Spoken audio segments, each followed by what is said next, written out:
Okay, we have Coach Venables here. He's going to go straight to questions. We'll start here on the left side, third row. Good afternoon, Coach. How are you doing? AP Stedham, AP as we see it. Coach, when did you identify John Mateer and Jaden Knott as two dynamic offensive players that you were pursuing? I can't even remember the exact week or day, for both of those guys. But obviously, John was sooner than Jaden. Their timelines were different.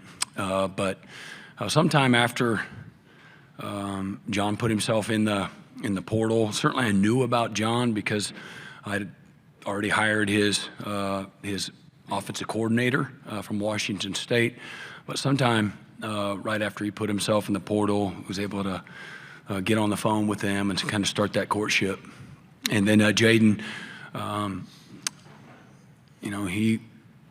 think Jim Nagy he knew about him, and so there was some type of a relationship. I think Jaden maybe had considered coming out, and Jim had him targeted to be a Senior Bowl type of guy. And then when he put himself in the portal, we were able to instantly get a hold of him and start that courtship as well, and so that's how that happened. Left side, front row. Hey, Coach. Jacques Doucet, WAFB in Baton Rouge. LSU's never played at Oklahoma before. I know that's way down the line. But for fans going, what can they expect when they go see a game there? And just your thoughts on hosting them. Yeah, I think the people of Oklahoma, they're blue collar, super welcoming. And they can be vicious too. Don't get me wrong. You want that too, right? And but it's a game day atmosphere in the community that has a lot of pride. Doing things the right way. Obviously, rich history and tradition. 26 straight years of selling out since 1999. So again, the passion, the energy, the love that they have for their program is real. And if Oklahoma's playing well, they're going to be really, really loud. So, but it'll be a great. And as a matter of fact, Mike Houck, our associate AD for sports information, told me that we have several teams coming to Oklahoma for the first time, and LSU certainly to finish the season being there. So we look forward to having them in town. And hopefully it's not too hospitable, but I wouldn't be surprised if it is. Second row, and then pass it to your left, please. Coach, Richard Holdridge, Sports Vision's 92.1, Columbus, Georgia. What was your takeaway playing the first year in the SEC? Oh, that's how long you got? No, in many ways, it was exactly like I thought. And again, it's a one-possession league. It's a league that's determined at the line of scrimmage. There's elite players on every single team that you're going to play at every single position that you're going to play. If you show up on a Saturday and you're not ready to play, you're going to get it handed to you. I know this, that if you give the ball back more than you take it away, you're gonna have a hard time winning. And just elite coaching and elite players across the board. The venues, which I anticipated. I've been to several places, but to go as a head coach at Oklahoma first time, obviously, I think the average SEC attendance is a nation-leading 79,000 and some change, and every patch of grass is occupied when they kick off on a Saturday. So the venues were fantastic. They're just what they're made up to be. And the margin for error is really, really small. That's what I know. But competitive depth, I think top to bottom, is really, really good. And whether or not that's matched in college football, I'll let you all figure that out. But it's really good. Right side, second row. Alex Byington on three. Brent, a lot was made of you taking over the defensive play call in this upcoming year. Obviously, you have a long history of doing that. What was that? Was there anything tangible, different approach, different way you handled the offseason, knowing that was going to be a lot more on your plate with regarding the defense? Well, yeah, there's obviously going to be some changes, differences, particularly in spring ball and everything leading up to it. Just self-scout and studying for always what's next, and then looking at opponents, and then everything that is involved with strategy and development during the actual spring ball, what we do in the summer, things like that.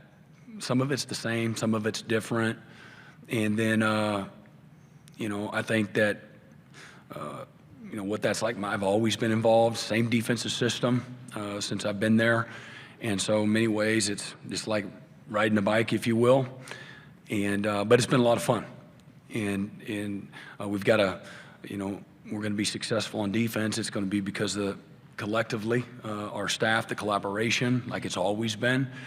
And then again, I know that we've got great leadership on the offensive side of the ball, and so when I'm doing things on the defensive field and I can't be on the offensive side, knowing that we have great leadership and alignment with what everything needs to look like. But there's also, as I've hired 2 linebacker coaches, an inside and an outside linebacker coach, that's allowed me to be able to continue to be a part of the offensive identity and development, culture, those types of things, where I can be supportive and help in any way that I can as the head coach. I know the NFL, well over half the head coaches in the NFL call their own side of the ball. Several coaches, very successful coaches in our conference, do the same. So, I looked at what some of the options were, and maybe I didn't get the very first choice I wanted. It was an easy decision in many ways, and and collectively, all of us together on defense, it's been really good transitionally. Third row, and then pass it to your right, please. Yeah, John Williams, Sooners Wire, USA Today Sports. Jaden Knott was a late addition in the transfer portal. You didn't get him in spring ball, but what have you noticed from him, and turning on the tape, how can he help a really promising running back room that you already had? Yeah, great humility, tremendous work ethic. He's a people person. He's a little quiet, but he's connected well, and is mature beyond his years, in my opinion. He's got the ability to carry a lot on his shoulders, and I'm off the field, on the field. He's got a wonderful family, really supportive. He chose to come to Oklahoma. He wanted to be pushed. He wanted to be challenged, and he wanted to be in an environment where, there's a lot of people moving in the same direction, where guys are ambitious and driven, and that's his testimony. And there's a lot more intense. The summer, the work that the player run practices, things of that nature, a lot more competitive and things like that, or things that he'll probably share with you when you get a chance to visit with him. And but it's been great. I thought, again, Javonte Barnes has done a wonderful job of helping Jaden transition, along with the rest of the guys on offense. It takes more than just that, but JB recognizes when you bring in somebody of the caliber of Jaden, that only helps everybody, helps the offense, helps his opportunities. We're going to have a successful season. You can't do it with one running back by any stretch. And so whether it's Xavier Robinson or Taylor Tatum, Torrey Blaylock, that's a wonderful group of running backs that have welcomed him with open arms. Right side on the end. Hey, Coach. Johnny Condon, ABC 3340 Sports in Birmingham. Was talking to some of your players, and they made no secret how big that Alabama win at home was for you guys last year as far as morale and maybe a jumping-off point heading into this fall. Just can you share how big that was in totality for your season, and how excited are you and your team to get to Bryant-Denny to try to replicate it in Tuscaloosa? Excited to go to Tuscaloosa. I'm a coach. I'm a loyalist, traditionalist. So I love that part of it, but there'll be nothing loving about going to Bryant-Denny Stadium. Been there before with Oklahoma a long time ago in the early 2000s, but beautiful venue. It's going to be a tremendous challenge. Alabama fans are as good as it gets. And in regards to the timing, as I've said earlier, again, the end of the 23 season, 10-2 in the regular season, we lost all 5 starting offensive linemen, a really good top 5 offense, and 4 went to the draft and 1 went to the portal. And so we were starting over, and then next thing you know, 4 of the top 5 offensive line starters were in and out. We had 10 different starting lineups throughout the year. Certainly, it's been well documented. Our top 6 receivers missing most of the year. And so there was a lot of real struggle that happened. Confidence, morale, all of those things, continuity, sequencing, rhythm. Man, it was messy. And but we had a lot of young players that were, through that opportunity, were afforded an opportunity to play, compete, and incrementally get better. And yeah, it maybe didn't necessarily equate to a win, but maybe it was Ole Miss where, you know, we had just shy of 200 yards rushing in the first half against the #1 rush defense in college football. And but we couldn't, you know, the problem with last year's offense, once we kind of turned a small, slight corner, was we couldn't push the ball down the field and create any kind of explosive plays. Lost that game 26-14, and lost a heartbreaker against Missouri on the road, you know, just by turning the ball over, and we couldn't get out of our own way. But I think that game against Alabama, if it showed a lot of different things to me.